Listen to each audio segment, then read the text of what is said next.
He was a myth maker. He was one of the greatest dramatists who's ever written. Everything that he did was larger than life. Zane Grey was probably the most famous author of the early 20th century, perhaps the entire 20th century. When people think Westerns, they think Zane Grey, and when they think Zane Grey, they think Riders of the Purple Sage. It is the single Western on the Library of Congress list of 100 books that shaped America. He set books all over the West. Nobody wrote more powerfully about the places he went to than he did. He wrote a novel set in Tahiti, another novel set in Australia, a novel on the East Coast, and a number of short stories that were combined into probably over 18 anthologies. Through that, people could experience a land that they might never ever visit themselves. He continued to be a place-defining novelist throughout his entire writing career. He didn't have just a few books that were really good with place and then the rest weren't. His entire output is excellent in that regard. He graduated from the University of Pennsylvania in 1896 with a degree in dentistry. He decided to become a dentist because that's what his father insisted on, and he went to the University of Pennsylvania on a baseball scholarship. He and his brother both were extremely good baseball players. He liked to go fishing and play baseball a lot more than he liked dentistry. We don't think he killed anyone, but he wasn't a great dentist, from all we hear. He is known as the father of the Western novel. However, that is not what he would say. If you ask him what he was writing, he would say, "I write romances."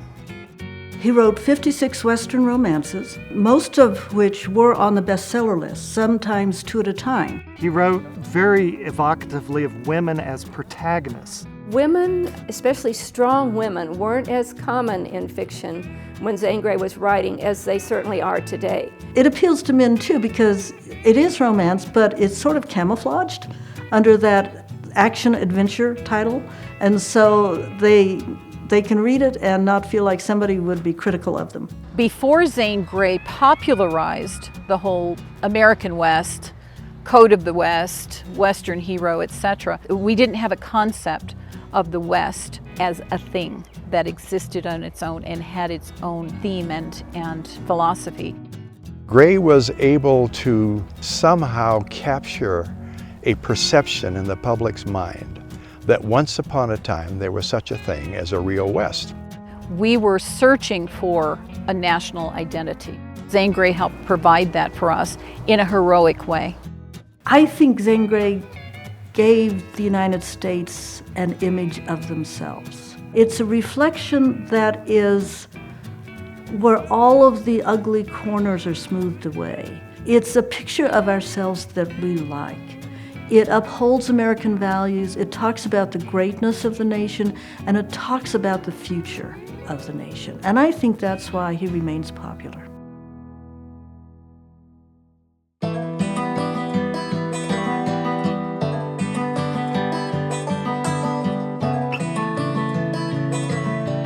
Even though he was a great fisherman and had 14 world records, he was one of the first catch and release proponents. He loved hunting, but he was also all about preservation and conservation, long before those terms came into popular mode.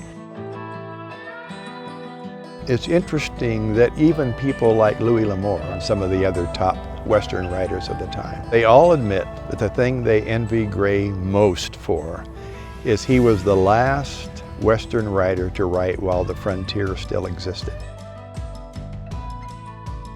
Zane Grey is seismic in his impact on American cinema. First of all, a best-selling author who seizes upon cinema immediately. His first version of Riders of the Purple Sage, 1918. He founds a company, Zane Grey Pictures. No other author is doing this.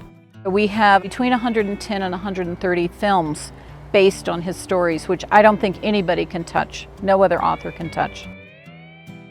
He was the first author to insist that his books be filmed on location because he felt that if you were an actor playing in a film supposedly set in an area like Monument Valley, and yet you're in a Hollywood set, that some of that falseness was going to creep into your your actual role. He had that written into the contracts. And he came out west with the directors and helped pick out the exact locations and was often present during the filming. He really believed that setting created character traits. He looked out at a mesa and the epiphany came to him, oh, people lived there. I wonder what their stories were. When you set a drama in front of something like this backs it up and amplifies it. And you take human beings, which are really very small creatures, and you put them in front of something like this. They can be made even smaller.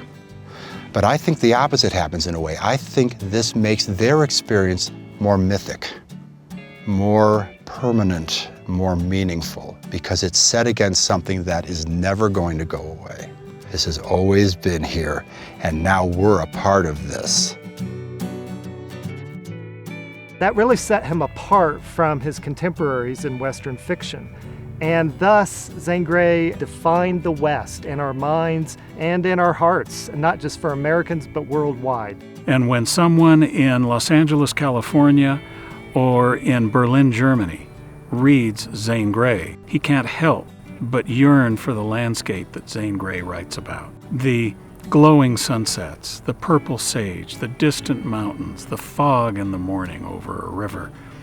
Who wouldn't want to yearn for that? We're still here talking about him. We're still having a convention to honor him. We are still working with people all over the country and all over the world to promote his life and his work. And he is a truly, truly fascinating person.